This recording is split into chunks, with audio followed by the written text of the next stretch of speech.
Istana negara kita, yang Bapak Presiden Jokowi berkantor, itu nggak ada title-nya. Nanti kalau tiba-tiba cucunya Dendels datang bilang ini punya saya, bisa. Itu real story. Itu real story. Dan jangan lupa, Kementerian Keuangan depan itu adalah gedung Dendels dia. Itu gedung yang dibuat untuk sebagai, sebetulnya waktu itu adalah headquarter-nya VOC kan? Sebelum VOC kemudian diambil alih sama pemerintah Belanda. Jadi kalau kita tidak punya title, it could be banyak sekali lokasi maupun bangunan itu bisa diambil alih. Jadi waktu heroik kita melakukan tahun 2000 berapa Pak Hadianto? 2006, 2007. The whole effort kita lakukan untuk membangun barang milik negara. Dan tentu saja kita disclaimer. Karena masih banyak ada yang cuma ditaruh aja, pokoknya masuk neraca dulu supaya nggak hilang. Kemudian kalau ke TNI Polri, mereka TNI bilang, wah jangan dibukukan, ini rahasia, ini semua persenjataan kita. Tapi ada helikopter yang sudah nggak dipakai, yang harusnya dimusnahkan, ya tidak dimusnahkan, pokoknya itu rahasia. Jadi untuk membangun kepercayaan semuanya, termasuk waktu itu hampir semua kementerian lembaga, punya barang-barang milik negara yang dikerjasamakan dengan swasta, menghasilkan penerimaan terus masuk duit pejabatnya, nggak masuk dalam laporan keuangan. Jadi teman-teman mahasiswa di sini ya, 2006, 2007 ke 2018 sekarang, it is only 10 or 12 years. Waktu saya jadi Menteri Keuangan yang pertama, within this 12 years sebetulnya this republic has a revolusi yang sangat luar biasa besar di dalam pengelolaan barang milik negara. Dan itu bertahap, waktu itu setiap kementerian negara sampai kita kulon-nuwun datengin, bilang Mbak kita harus lakukan. Bayangkan dulu jalan kita nggak pernah inventorize. Kita nggak pernah tahu, kita udah bangun berapa jembatan, kita nggak tahu berapa sekolah kita bangun, universitas pun kita nggak tahu.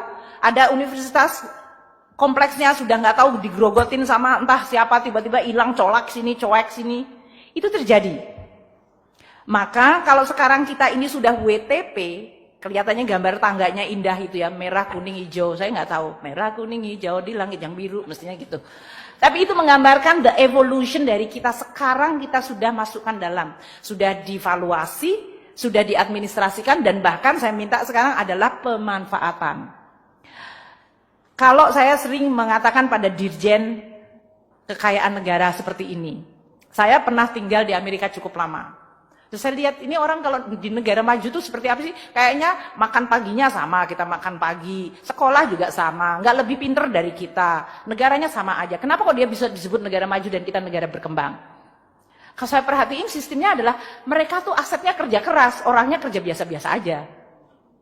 Kalau di Republik kita orang kerja keras banget, asetnya tidur-tidur aja. So that is the difference. The economic system membuat mereka make sure bahwa semua aset have to work extremely hard.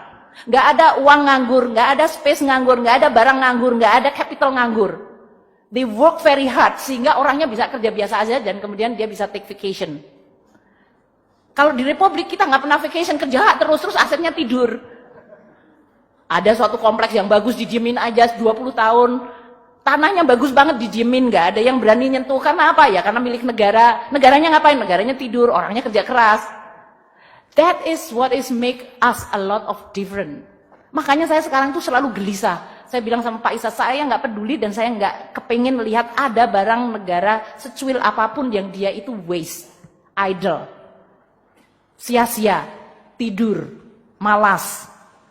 Aset kita harus dibuat kerja keras. Makanya sekarang kita pilah-pilah mana yang dipakai untuk fungsi pemerintahan.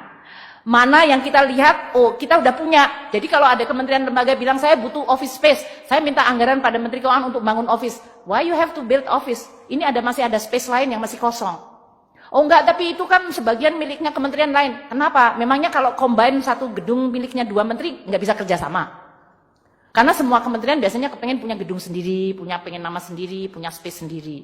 Jadi kita harus make sure bahwa sekarang menciptakan disiplin di dalam pemanfaatan aset, pertanyaan apakah perlu.